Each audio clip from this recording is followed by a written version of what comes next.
que no tenemos nombre, 3 que no tenemos orgullo, los que somos una masa, los que pagaremos uno a uno.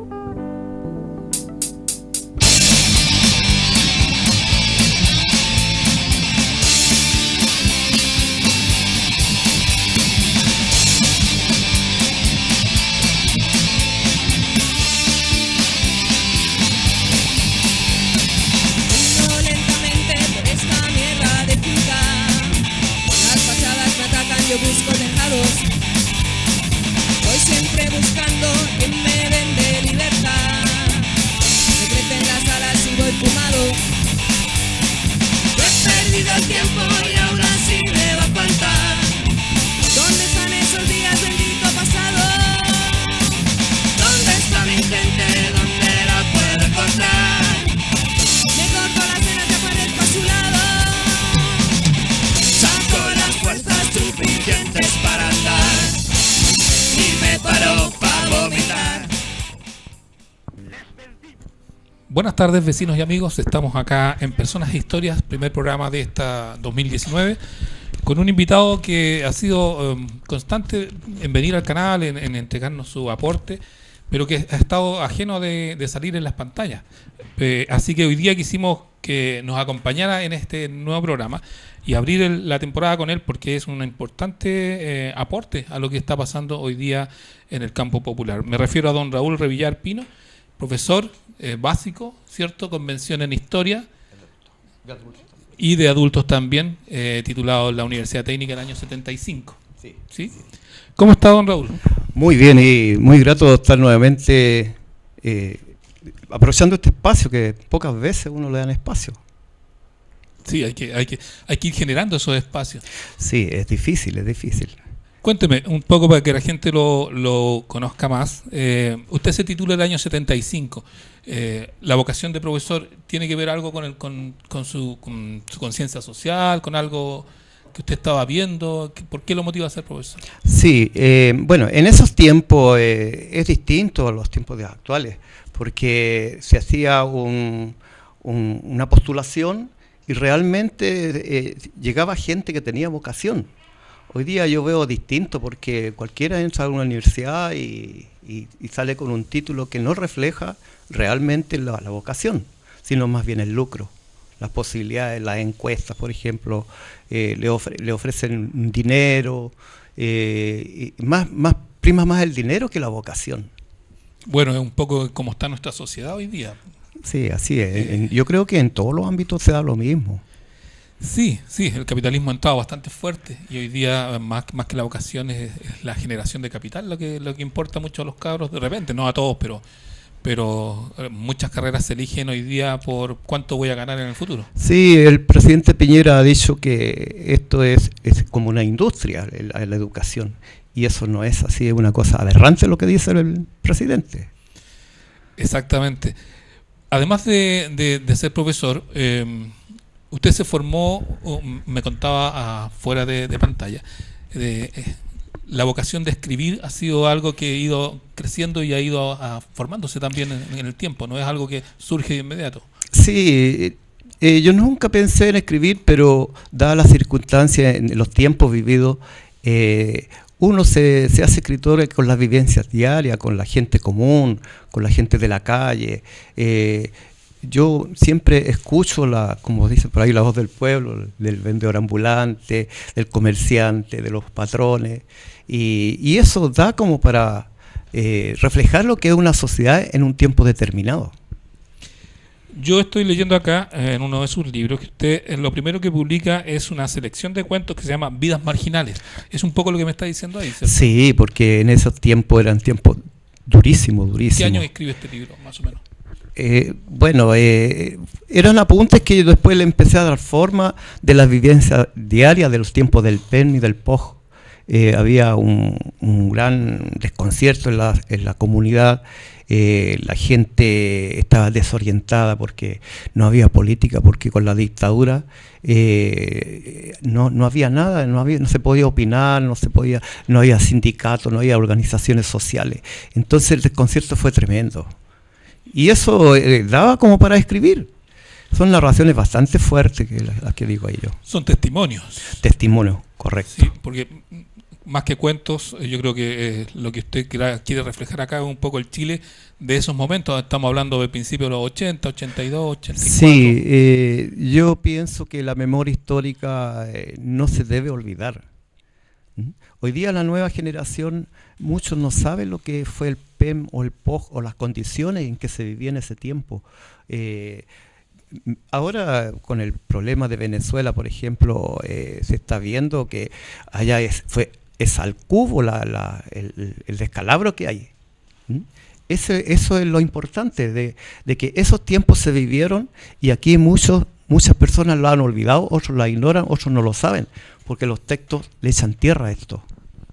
Bueno, el PEM, para que los jóvenes que nos vean, es el programa de empleo mínimo, ¿cierto? Y el POG es el programa de ocupación para jóvenes. Sí, y jefes de hogar también. Jefes de hogar. Y los sueldos de esa época, del PEM y el POG, para hacer un parangón con lo que es hoy día, alcanzaban a 40.000 pesos de hoy día, más o menos, si sí, es que, más algo o menos. Algo parecido. Cerca de 40.000 pesos sí. que ganaba la persona por trabajar todo el día. Claro. Y eso llevó a que el núcleo familiar trabajara completo. O sea, para hacer un 160.000 pesos de hoy día tenían que trabajar 4 personas de la familia, por lo menos. Sí, una miseria pero abismante. Eso yo lo viví, lo presencié y por eso que escribí esos cuentos de aquella época, de los desaparecidos en el río Mapocho, por ejemplo. Esas cosas las han olvidado. Hay una trasvasije de la historia. A fines de los 80 como que la historia se dejó de contar como estaba pasando y se vienen los nuevos tiempos y se cambia un poco la mentalidad del chileno. Sí, la forma de pensar, bueno, en todo ámbito, porque en la música, por ejemplo, en ese libro, Hijo de Migrante, también cito algunas canciones, por ejemplo, que dicen mucho.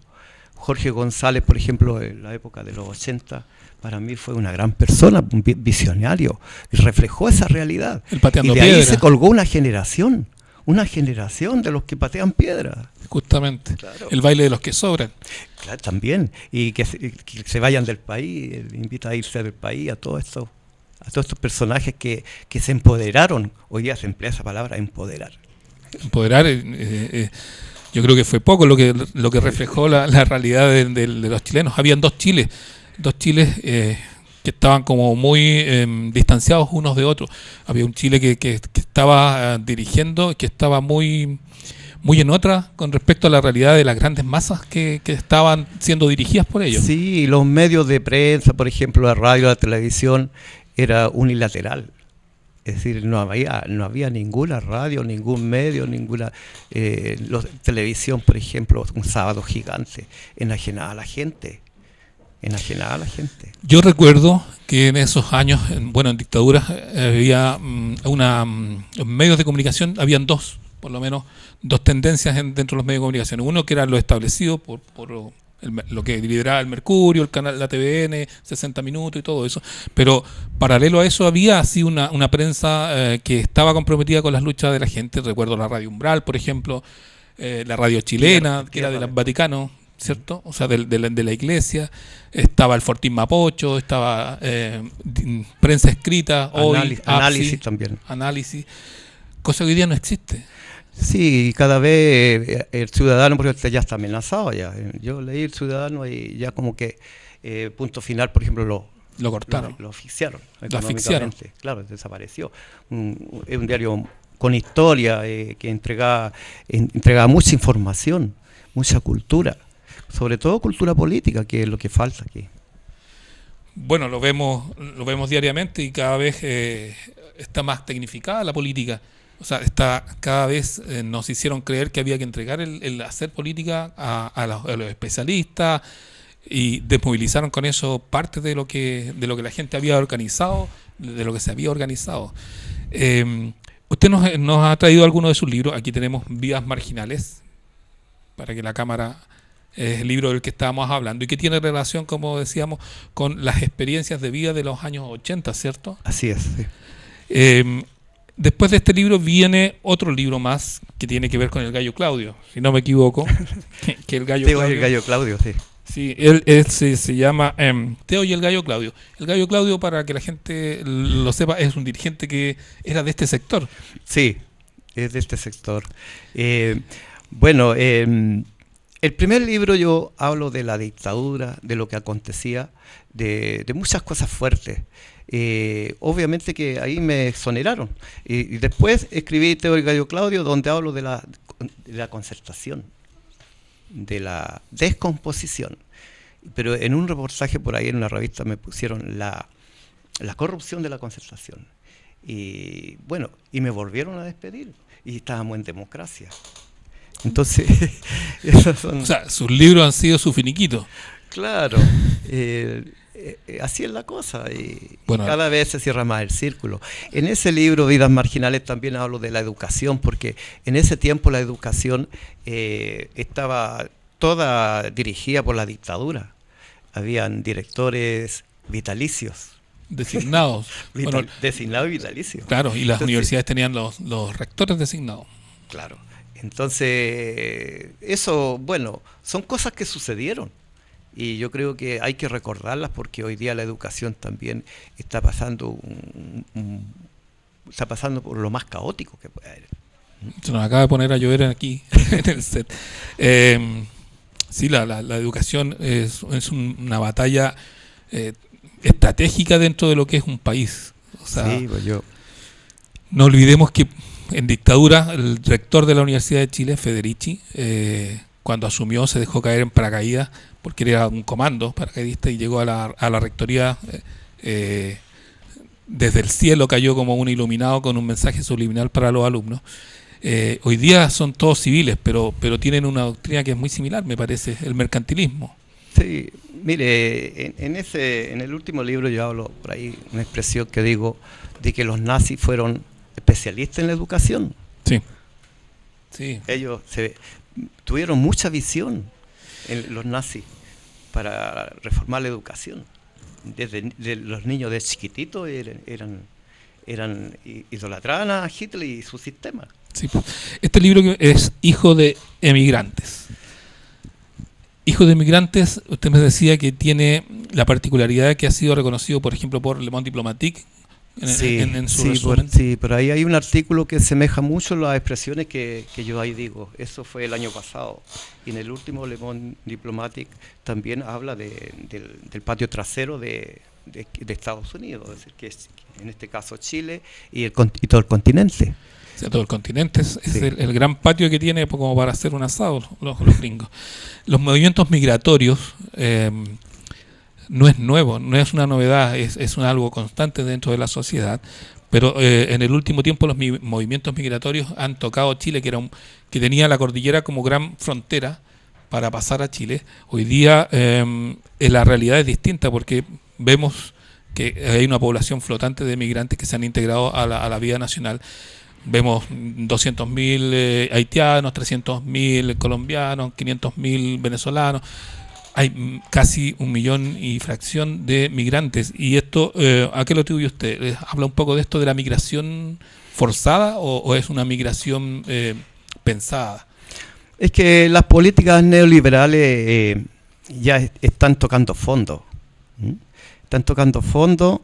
Y por eso que se producen estos movimientos migratorios de mano de obra barata, ¿ya? Y lo otro, que el imperialismo norteamericano tiene hambre de las riquezas que hay en América Latina, sobre todo en Venezuela. Venezuela es un país muy rico. Y Venezuela en estos momentos es un ejemplo para América, porque los soldados, el pueblo en armas, está defendiendo la soberanía, no como el caso de Chile, ¿ya? Los soldados chilenos no han defendido la soberanía. Tenemos todas las riquezas básicas en manos de las transnacionales. Entonces, por ahí hay un señor, un diputado venezolano de 31 años, que afirma que Maduro, el presidente Maduro, es peor que Pinochet y Videla. Entonces, es una aberración que está diciendo este señor, y siendo diputado de Venezuela. ¿Cómo puede hablar semejante tontera? Porque Yo viví el golpe de Estado, tuve compañeros desaparecidos, torturados, yo mismo tuve que emigrar varias veces. Entonces, ¿cómo puede hablar semejante tontera un diputado? Claro que es joven. Cuando él nació, aquí nosotros andábamos corriendo, escondiéndonos de la represión. Y él compara al presidente Maduro con Videla y Pinochet. No tiene sentido. Bueno, para contextualizar, Videla, la dictadura argentina tiene 30.000 muertos, desaparecidos, una cantidad mucho más grande de exiliados que se fueron por todo el mundo de Argentina. En Chile, Pinochet tiene reconocido, de acuerdo al informe RETIC, más de 3.000 muertos, entre muertos y desaparecidos, y cerca de 500.000 de exiliados que salió de Chile no porque ellos querían irse, sino que porque fueron puestos en la frontera. Y la instauración de un modelo económico salvaje dejó bajo la línea de la pobreza cerca del 40% de la población en Chile. Venezuela, que yo sepa, no tiene desaparecidos o no tiene ejecutados. Venezuela tiene a su haber las riquezas naturales. Lo que usted decía es súper claro. El agua en Chile es privada, que es uno de los pocos países, si es que no es el único, en el mundo donde el agua no le pertenece a los ciudadanos, que es un elemento vital, es un derecho humano. La electricidad española, la telefonía, los medios de producción, están todos en manos extranjeras. Por lo tanto, Chile es un continente para venir, un país para venir a visitar cómo se hace el neoliberalismo. Venezuela es hoy día el caballito que quieren atrapar los gringos, porque después vendría Cuba, Nicaragua, Bolivia, y son países estratégicos. Bolivia, el estaño, el litio; Chile, el litio, y creo que Chile ha dado muestras de que no hay soberanía, el pueblo no es soberano, a diferencia de esos otros países. Mire, usted ha nombrado Venezuela, que no hay torturado, no hay perseguido. El gobierno de Salvador Allende tampoco lo hubo. No hubo. Había muchas organizaciones sociales. Ahora, el tema de Venezuela, ojo, que Venezuela tiene los yacimientos más grandes de petróleo, y no es un petróleo cualquiera, es un petróleo superior a los otros países, porque el petróleo tiene gran capacidad de octanaje que sirve para las naves espaciales, sirve para los aviones, ¿ya? Entonces, por eso que el imperialismo está con el ojo puesto ahí, ¿ya? Porque es un futuro próximo, aparte del oro y toda la riqueza. Entonces, bueno, el petróleo venezolano, Estados Unidos compra más del 50% de su petróleo a Venezuela, y está a muy poca distancia. El resto lo compra en las repúblicas árabes, ¿cierto? Pero que demoran 3 meses en llegar a Estados Unidos. Es estratégico el petróleo venezolano para los gringos. Es estratégico. O sea, si pueden meterse ahí, significa que el petróleo, primero, van a pagar lo que quieran, si es que pagan. Y segundo, tienen la reserva a mano más importante de petróleo en el continente. Sí. Es más que un objetivo. Sí. Pero yo soy bien optimista, porque ya el presidente Trump, que le dicen tramposo en la jerga popular, tramposo. Sí. El imperialismo está siendo bloqueado en todos lados. El neoliberalismo ya viene en decadencia, a pesar de que en Argentina, en Brasil y en Chile tenemos gobiernos de ultraderecha, pero están en caída, en una caída libre. Ya Estados Unidos, por ejemplo, no se puede. En Afganistán, por ejemplo, ¿cuántos soldados tiene? Tiene 1.000 soldados. Entonces, Estados Unidos no ha ganado ninguna guerra. Acá en Venezuela ganas tenía de invadirlo, pero le salió gente al camino. Lo que pasó con Corea del Norte, ¿ya? Trump se quedó con sus bravatas y ahí nomás quedó. México está ahí en forma intermedia, pero tampoco le aceptan la intromisión. Acá en Chile tenemos una base norteamericana en Concón. Sí. Entonces, Estados Unidos, yo no sé, el pueblo, ¿qué piensa de todo esto? Porque Estados Unidos es un imperio. Primero es un imperio. Y está peleando con todo el mundo, hasta los ingleses y franceses ahora. en la OTAN ya no tienen cabida. Entonces, lo único que le queda desesperadamente tratar de involucrarse acá en América Latina. Pero yo pienso que los pueblos están en alza, yo creo, aunque no pareciera así, porque las elecciones son matemáticas. Si usted se piensa, por ejemplo, las mayorías no son mayoría.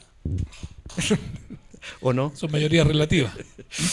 Pero acá en Chile, por ejemplo, el presidente Piñera no tiene mayoría, para nada. Lo que pasa es que tiene la mayoría que él necesita. O sea, el modelo está diseñado de tal forma.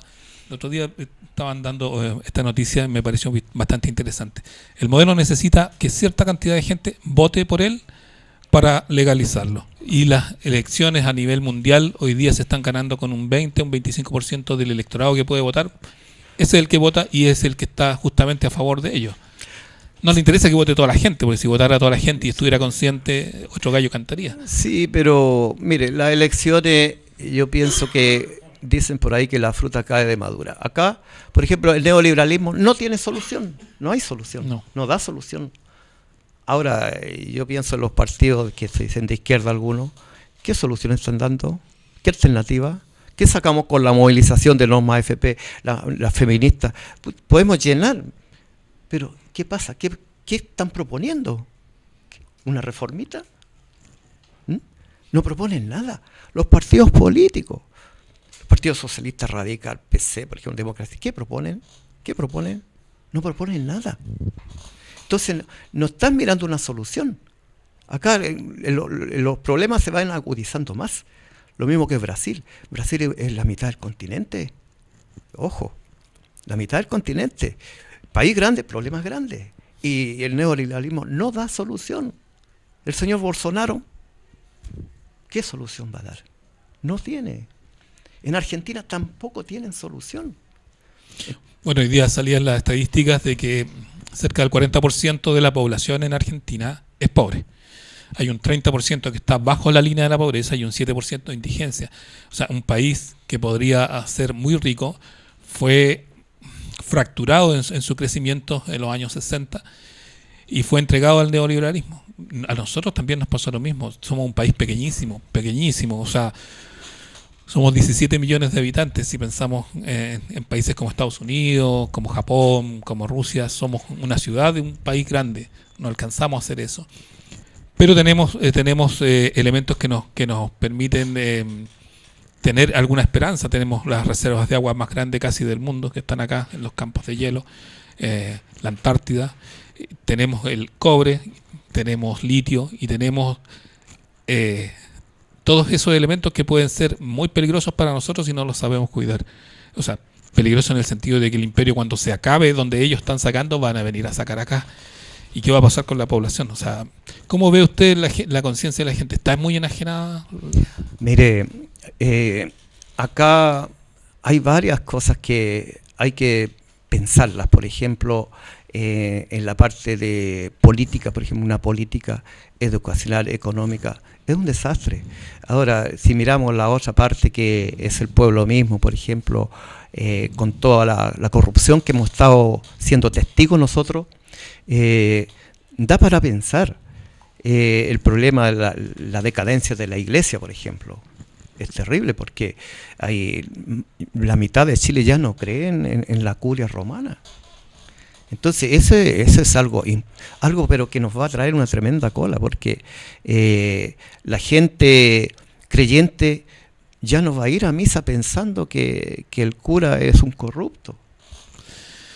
Bueno, el Chile yo por eso hablo de que si Chile cambió, mutó. Hace 30 años atrás era un 95% católico, más o menos. Sí. Ya había cerca de un 5%, un 4% que era evangélico y un 1% que era ateo. De acuerdo a los últimos datos que la misma Iglesia Católica entregó, la incidencia de la Iglesia Católica hoy día no pasa más del 50%. O sea, la gente, yo creo que sigue creyendo, pero no cree en la institución, que es la Iglesia Católica. Ahí está el problema.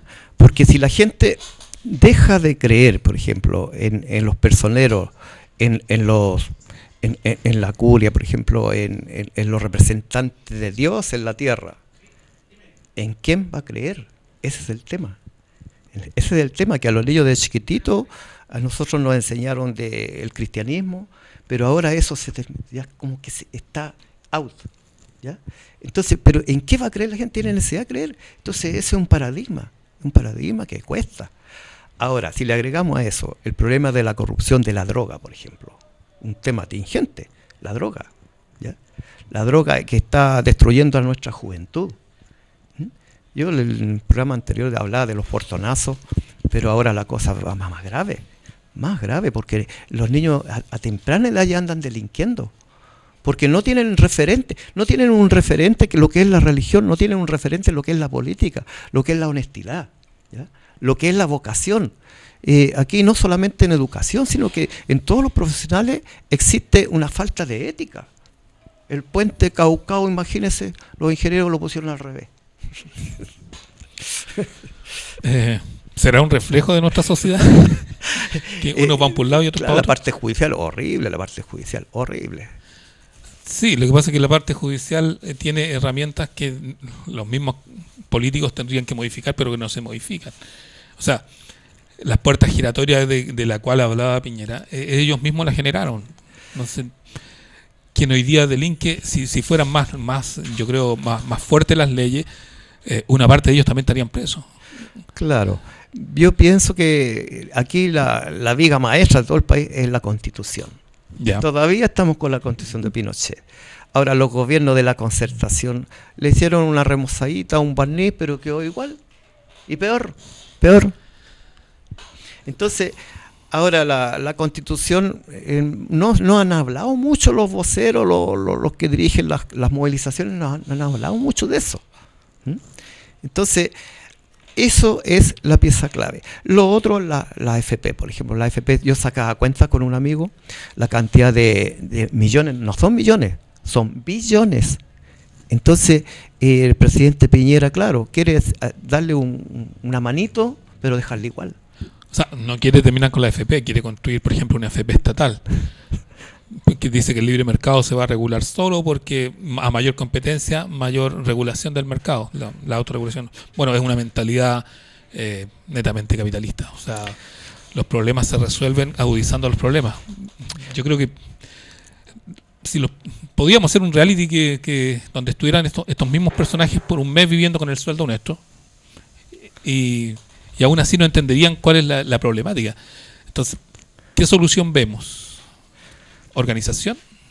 Sí, organización y poner una alternativa en el tapete. Por ejemplo, en el libro ese de Emigrante, yo cito ahí lo que sucedió en Córdoba. En Córdoba había una situación caótica, donde los partidos de izquierda estaban divididos, pero frente a un denominador común, a un problema común, se unieron en la lucha. Lo que pasó con el movimiento pingüino. El movimiento pingüino se descolgó de las orgánicas políticas y salieron adelante, sin escuchar a los políticos. Entonces, el problema de Córdoba, a pesar que sucedió hace muchos años, pero esa es la fórmula. Cuando los pueblos se organizan frente a un determinado objetivo, generalmente triunfan. Esa es la solución lática. O sea, yo creo que más que reclamar por separado, porque nos metieron tanto el individualismo y vemos frente a una problemática como son los medidores inteligentes, que la gente por sí, cada uno dice, oh, qué complicado este tema, oh, tú lo vas a aceptar, no, yo no sé, pero no vemos un movimiento que se haya generado a partir de este negociado que es terrible, porque son billones también que van a ir a las arcas de las empresas eléctricas y que vamos a pagar todos nosotros, pero yo veo que ese despertar se ha demorado un poquito porque podríamos tener hoy día un movimiento grande ciudadano de gente diciendo no a los nuevos medidores, que es un elemento súper simple, no es tan complejo ni pone en cuestionamiento el capitalismo, sino que es una metida de mano al bolsillo que yo creo que la gente está tan enajenada de repente que no logra entender, y muchos van a decir, sí, pero a lo mejor porque así no tengo que abrirle la puerta al que nos va a venir a tomar el Estado. Mire, resulta paradójico que ahora se está hablando de los impuestos, ¿no es cierto? Sí. De la política de los impuestos, pero no podemos comparar, por ejemplo, a los vendedores ambulantes que le quitan, el otro día vi una haitiana que le quitaban su cooler con cosas que estaba vendiendo. Bueno, las fuerzas del orden, carabineros, la tomaron a la fuerza y la llevaron. Claro, esa persona no paga impuestos, pero ¿y qué me dice de las mineras? ¿Qué impuesto pagan? El royalty de las mineras es bajísimo. O sea, es un chiste. Nosotros tenemos acá cerca algunos supermercados, no voy a dar marcas porque no le voy a hacer propaganda a nadie. Pero el otro día salió un pequeño reportaje que después lo callaron, donde decían que la patente que paga un supermercado gigante que está muy cerca de acá, pegado acá en Tobalaba, la patente que paga ese supermercado es menor a la que paga el kiosco de la esquina. Así, pues, así es. Pero el supermercado es muy chico al lado de las mineras. Es muy pequeño, sí, correcto. Claro. Pero es un poco graficar en algo concreto. O sea, si yo le digo al señor del carrito, ¿cuánto paga de patente? Va a pagar 200.000 pesos a veces la patente para poder funcionar. El supermercado estaba pagando, de acuerdo a eso, cerca de 50.000 pesos. Entonces, si eso no nos mueve a hacer algo, frente a problemas tan grandes como, por ejemplo, la minera que dice usted, la electricidad y una serie de elementos más, la pesca, hoy día está en manos de 7 familias, ¿cierto? El mar, ese que habla la canción nacional y que está en la bandera con el color azul, que muchos se jactan de que tenemos la costa más grande en frontera que muchos países. Ese mar uno no puede llegar, meterse un botecito y extraer algo porque te detienen, sino que son parte del patrimonio de 7 familias que son las que manejan el mar, y esto no es algo que va a ser por 10 años, 20 años, sino que son a perpetuidad. O sea, son poderes a perpetuidad. Es horrible. La pesca de arrastre, por ejemplo, son naves que miden media cuadra, llevan un manguerón de 2,5 metros, donde extraen todo lo vivo, y por la proa y por la popa, otro manguerón donde botan los desechos.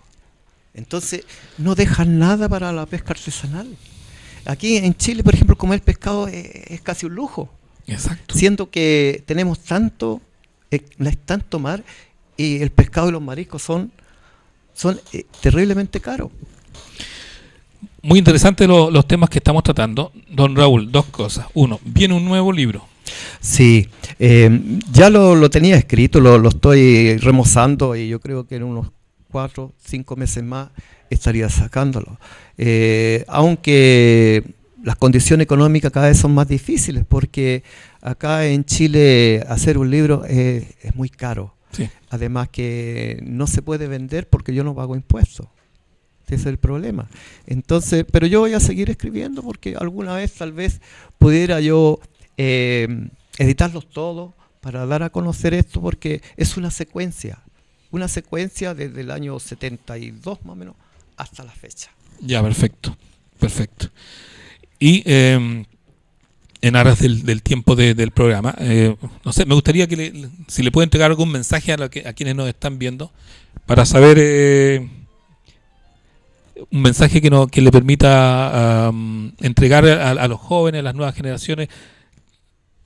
¿Qué le gustaría decirle si tú lo estuvieras frente? Mire, yo estuve en una oportunidad con la mamá de los jóvenes Vergara en un acto, y la señora Toledo, muy sabia, muy serena, le entregó un mensaje a la juventud,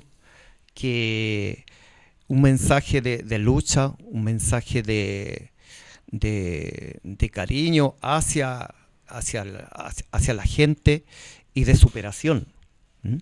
Porque suelen estigmatizar a los jóvenes que protestan con vándalos, con anarquistas. Claro que anarquista para mí no es un insulto, porque yo respeto mucho a los anarquistas, contribuyeron mucho al sindicalismo chileno. Entonces,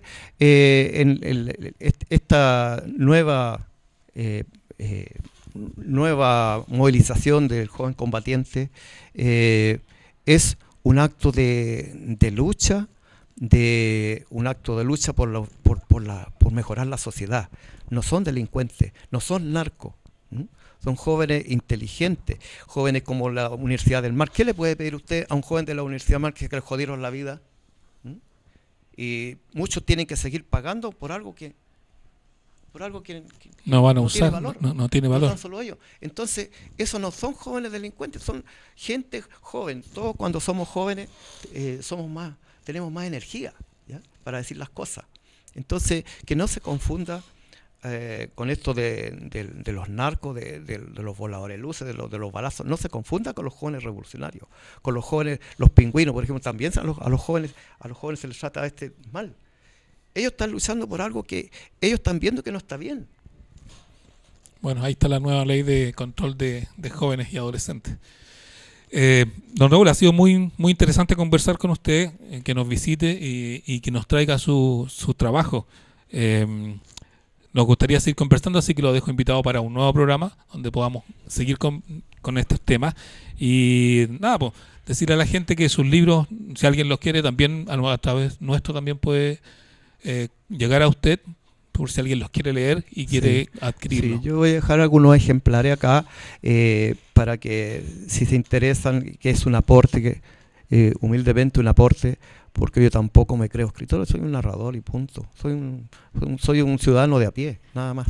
Perfecto. Muchas gracias y estamos terminando este Personas e Historias. Espero que les haya gustado y nos estamos viendo la próxima semana. Muchas gracias. Hasta luego. Nosotros, los que no tenemos nombre, los que no tenemos orgullo, los que somos una masa, los que pagaremos uno a uno.